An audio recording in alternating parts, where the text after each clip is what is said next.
know what you're thinking when you look at the title. A-Drop, why are we talking about the next trailer when we just got one a few days ago? Well, we're gonna take a look at when we can expect the next bit of Pokemon news and how it might be sooner than you would think, as well as one of the most recent rumors detailing regional forms and much, much more, plus some strange symbols located on the box arts. We gotta take a look. Yo, whoa, what is going on YouTube? It's your boy Dan, aka A-Drop. I bring you guys a brand new Pokemon Scarlet and Violet video. We've got a lot to talk about today, so let's just get into it. As always, be sure to hit that like button down below if you guys enjoy these types of videos, and subscribe to the channel if you guys are new. YouTube tells me that about 50% of you guys are actually not subscribed, which is crazy, so make sure you guys hit that sub button, get in before 1 million, as we're like 19,000 away, and I know we can hit that if everyone watching this actually subscribes. So the first thing I wanted to do is I actually wanted to take a look back at the previous generations and see when the trailers were for the third trailer or the third iteration of Pokemon news. Historically, the second time for news for various generations were May 15th, May 14th, May 10th, June 5th, and then as we know for Scarlet and Violet, June 1st. So we're on a relatively similar timeline. The news for all of these previous generations, going back all the way to 2006, Black and White, X and Y, I mean, you could really span this pretty far back.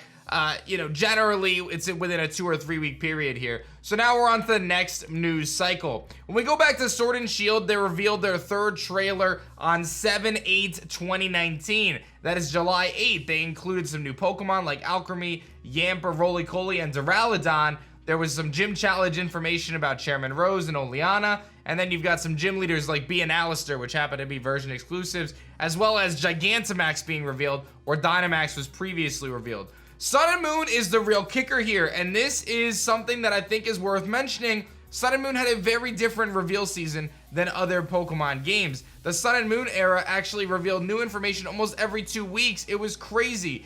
5/10, May 10th, they revealed the starters, or they had a trailer for the starters. Then on June 11th, they showed Zygarde 10% and the complete form and their exclusive moves.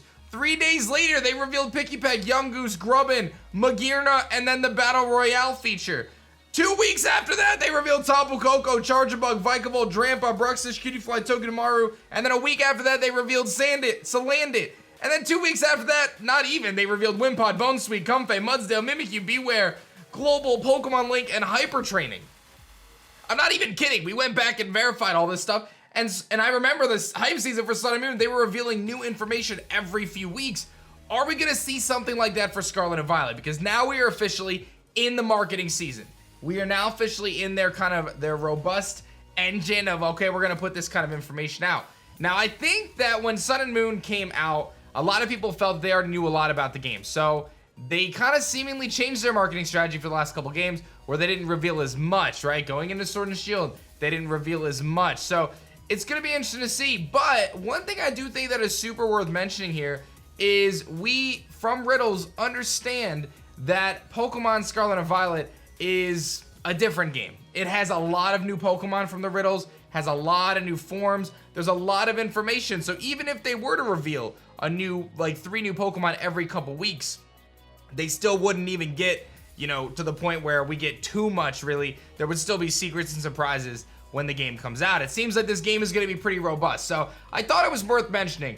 I think realistically, we go back to X and Y. The trailer was in on the 11th of June. That was the third trailer. So I think realistically, there's a really good chance that we get something by the second week of July. I think that that's a very safe bet. But don't be surprised if Pokemon starts dropping stuff every couple weeks with just 1 Pokemon here or 2 Pokemon there or a feature here or whatever, which I would honestly love because I like the steady drip, right? Like, give me more. I want more. It's exciting. It gets people hyped up, gets people talking, gets people Pokemon trending, all this other stuff. So there's a lot of value to that. So I thought it'd be fun to break all this down, give you guys kind of my perspective. I think, like I said, second week of July is most likely kind of the long end, but I think we could see it much sooner than that. So hopefully we'll have a Sun and Moon type reveal cycle once again. The next thing I want to talk about is Razu here, and I was kind of waiting to see if someone smarter than me was going to pick this apart, and we got a really nice breakdown here. If you notice on the covers of the game, it shows Miraidon and Koraidon as this kind of rectangular emblem around the logos.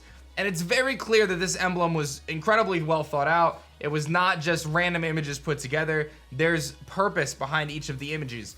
The most recent feelings and thoughts in the kind of community, and I think we're pretty accurate with this, is that Koraidon and Miraidon are going to be ride Pokemon. You're going to be able to utilize them to travel across the region, essentially, whether it be through bike, whether it be through water, whether it be through air. It seems as though there's all those elements going to be there, rather than in Legends Arceus where you have Braviary, you have Ursaluna.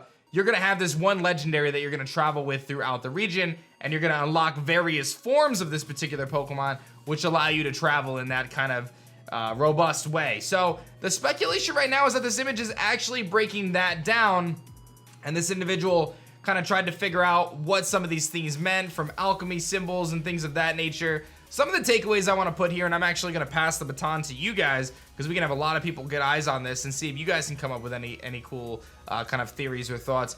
But the idea is that the top side of it is indicating something to do with the wheels, right? And that's where he kind of circles the wheeled forms. There's going to be forms that utilize this wheel, and then there's going to be forms that utilize a flying mechanic. And it makes sense, right? Because if you're going to be flying in the air, you're going to be in the water, things like that. So there's a couple other points to Aqua Vitae, Neptune. You've got kind of this trident almost in a way. You've got this other aspect of it that's apparently sacred. We'll have to wait and see. These are obviously someone just making their best educated guess, but I do think that these symbols, the 4 symbols, kind of the tire-like symbols, I feel like they have importance. I really think that they're probably tied to this idea of these legendaries are so focal, they're so central to this region, and they're going to be how we're going to get around, however that may be. I think that that's very much so the case. The last thing I wanted to mention, we haven't seen too many text post rumors. A lot of the stuff we've been getting is from the Riddler. I want to emphasize that this is very much so likely fake, but it seems to have some interesting stuff on it. This came out a few days before our most recent trailer, and that's why I'm mentioning it. Seems like it nailed a few things. Could also be a stretch, though. It says the headmaster of the school is the professor. His assistant helps you during your adventure. That's a very straight guess. Like, you really are never going to get that wrong. Your rival is a classmate. I don't know if I would say that that's true. It's possible that Pneumonia is your classmate. I don't think we really fully understand if you actually are a student yet. It says the first gym is ground. The 7th gym changes between Scarlet and Violet. Again, very general. Then it talks about regional forms. Tauros getting an Evo, which is a mount. To me, that seems to discount some of the things we've seen otherwise, right? This idea that we're speculating that you're going to be able to ride the legendaries. Flygon getting a regional form, Heracross, and Seismitoad. Seismitoad, of course, earth and grass ground and water, which is a regional form that has been hinted by the Riddler. Heracross and Flygon getting regional forms would be amazing. It then goes on to say that the legendaries work like the 7th generation legendaries. They're different Pokemon, but same origin. That's fair. The starters are grass and dark, fire, ghost, water, and fighting, which would be pulled from the Riddler, essentially, right? But the last one says that the Pokemon Center Pokemon is normal and grass, and we did just get the reveal of the first ever normal and grass type Pokemon, Smoliv. They ask you how you are, you just have to say that you're fine when you're not really fine, but you just can't get into it because they would never understand.